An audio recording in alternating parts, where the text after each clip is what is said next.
Hi friends. हम अभी discuss कर रहे हैं the lesson from Mahabharata. Mahabharata में अनगिनत लेसन्स हैं, अनगिनत कहानियाँ हैं, बहुत सारी ऐसी चीज़ें हैं जो हमें सीखने को मिलती हैं। तो इसलिए मैंने सोचा कि महाभारत तो बहुत लोगों ने पढ़ी नहीं होगी, कुछ आइडिया होगा नहीं, तो क्यों ना मैं सिर्फ कैरेक्टर्स उठाऊँ एक एक और आपके साथ डिस्कस करूँ कि उनसे हमें क्या लेसन लेना चाहिए।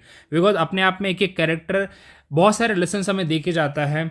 मेरे अपने पर्सपेक्टिव हैं, उसको समझने के आपके अलग पर्सपेक्टिव होंगे, तो मैं अपने पर्सपेक्टिव आपके सामने रखता हूँ कि मैंने क्या क्या सीखा है। इससे पहले मैंने 5 या 6 कैरेक्टर्स के बारे में डिस्कस कर लिया है। अभी अगले कैरेक्टर के बारे में हम डिस्कस करते हैं, जिनका नाम है गांधारी। काफ़ी मिस्टीरियस कैरेक्टर हैं और ऐसा लगता है कि क्या ही इंपॉर्टेंस थी इनकी, लेकिन मेरे को लगता है कि बहुत ज़्यादा इंपॉर्टेंस इनकी भी थी। और अगर आज के टाइम के हिसाब से देखूँ तो लिटरली बहुत कुछ सीखने लायक है इनसे। पहला, don't marry if it is against your will. देखिए, आपको पता होगा कि जो इनके हस्बैंड थे वो धृतराज थे, जो अंधे थे। और स्टार्टिंग में इनको ये बात पता थी कि मेरे जो हस्बैंड होने वाले हैं वो अंधे होने वाले हैं, अंधे से शादी कराई जा रही है मेरी। इनको एक बात पसंद नहीं थी, इन्होंने डिनाई, मतलब अब इन्होंने मन से तो एक्सेप्ट नहीं किया था, मैं क्यों शादी करूँ, वो शी वॉज ब्यूटीफुल वीमेन।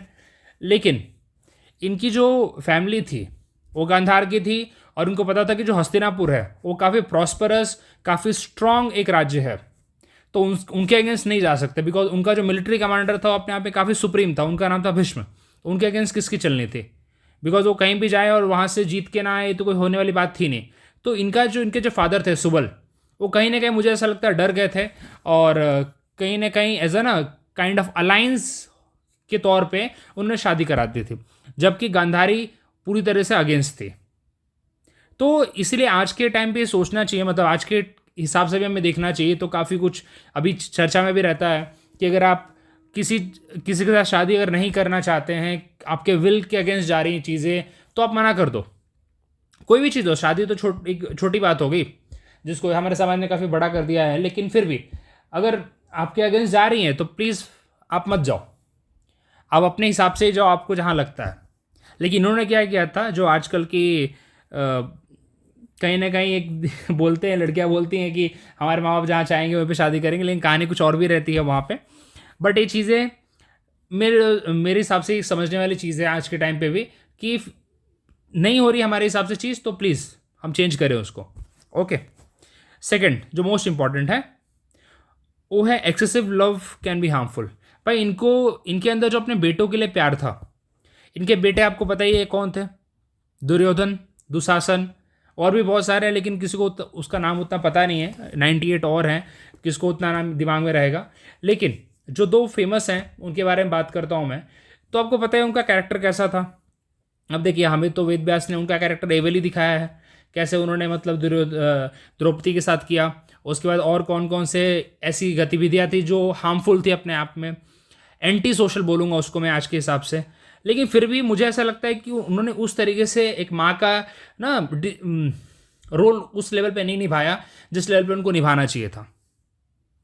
क्योंकि एक माँ ऐसी होती है ना जो स्ट्रांग होती है, स्ट्रांग तो थी वैसे, कोई प्रॉब्लम उसमें बात नहीं है, लेकिन बोलते हैं ना अपने बच्चों को डांटती है, रास्ते पे लाती है, तो साथ से वो इन्होंने नहीं किया मुझे ऐसा लगता है। अदरवाइज अगर इन्होंने अपना वैसा रोल प्ले किया होता तो कहानी कुछ और होती।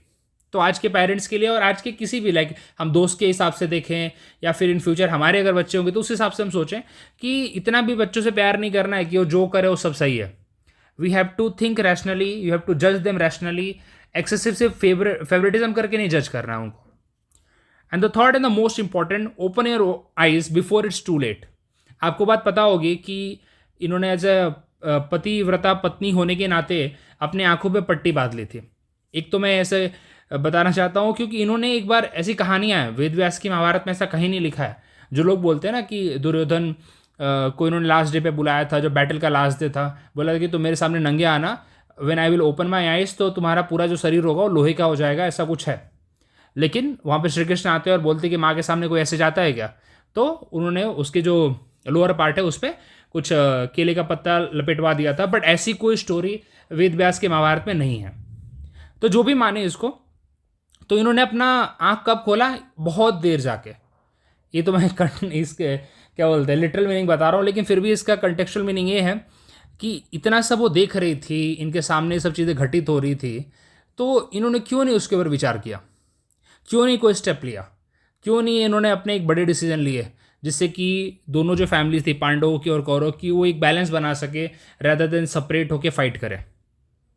तो इसका मतलब ये है। तो वही आज का भी टाइम है कि टाइम पे अपनी आंखें खोल लो कि ऐसा ना हो कि इतना देर हो जाए कि आंखें खोल के भी कोई मतलब ना हो, कोई फ़र्क ही ना पड़े। तो that's the meaning I want to convey. And the last and the most important, she need to sympathise with other women, especially Draupadi. अब द्रौपदी की चीरहरण हो रही है और ऐसा तो नहीं था कि सभा में हो रही है तो इन लोगों को बात पता नहीं होगी, घर के अंदर ये लोग थे। क्योंकि हमने तो टीवी में देखा होगा कि इतनी बड़ी सभा थी, जैसी भी रही होगी, just I am to taking example. तो ऐसा तो नहीं था कि राजभवन की बाकी जगहों पे बात पता ही नहीं चली होगी राज्यसभा में क्या हो रहा है। तो she need to go and interfere there only, correct. क्योंकि एक औरत को आप वैसे लेके आ रहे हो, घसीट के लेके आ रहे हो, डिस्क्रिप्शन तो ऐसा ही है। तो मेरे हिसाब से सिंपैथी रखनी चाहिए थी और उसके बाद उसके अकॉर्डिंग एक्ट भी करना चाहिए था वहाँ पे। तो उन्होंने उतना उस लेवल पे नहीं किया। मुझे लगता है उनको जो उनकी जो खुद की जो वो थी देवरानी, आई थिंक, हाँ, कुंती, उनके साथ भी थोड़ा सिंपैथी रखनी चाहिए थी because she has lost her husband. Because मुझे कहीं कहीं ऐसा लगता है कि एज अ क्वीन इन्होंने उन सारी चीज़ों पे ध्यान नहीं दिया, क्योंकि एज अ क्वीन की भी ड्यूटी होती है इंटरनल मैटर को देखना। तो उनका रोल शायद से यहाँ पे कहीं ना कहीं फीका पड़ गया। तो उसी तरह से आज हम देखता हूँ whenever you go to such level, जहाँ पे हमें लगता है कि हम उस पोजीशन पे पहुँच रहे हैं जहाँ पे हम समाज का एक बार ध्यान दे सकें और लोगों के साथ अपनी सिंपैथी रख सकें, तो वी शुड। और हमें देखने को मिलता है ऐसे बहुत सारे लोग आजकल बोलते हैं ना कि we should take care of our self and as well others. तो अदर्स के केस में हमें ये सोचना चाहिए कि भाई किसको हमारी हेल्प की ज़रूरत है, क्या है, किसको हमें सिर्फ सुनना है। So we should take care all this things. So that's what I understand and learn from her. और मेरे हिसाब से काफ़ी इंपॉर्टेंट थी ये कैरेक्टर, अदरवाइज़ और काफ़ी मिस्टीरियस कैरेक्टर भी हैं अपने आप में, और इसीलिए इनके बारे में बात करना बस मुझे ऐसा लगता ज़रूरी था मेरे हिसाब से। बाकी आपको वीडियो देख के कैसा लगा आप बताइए, और आपके क्या पॉइंट ऑफ व्यू हैं, आपके क्या ओपिनियन है। ऐसा ज़रूर कुछ लोग बोल सकते हैं कि नहीं उस टाइम वीमेन को उतने राइट नहीं थे, लेकिन जब उतने राइट नहीं थे तो द्रौपदी को इतने क्यों राइट थे फिर? Because Draupadi use to speak, Draupadi use to convey her message.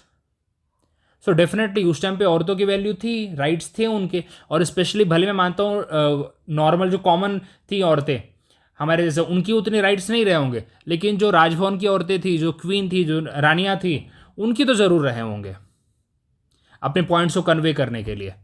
तो क्यों इन्होंने फिर नहीं किया? क्यों उन्होंने मतलब दुर्योधन को ऐसा करते हुए जाने दिया, कुछ अपने लेवल पे कोई स्टेप नहीं लिया?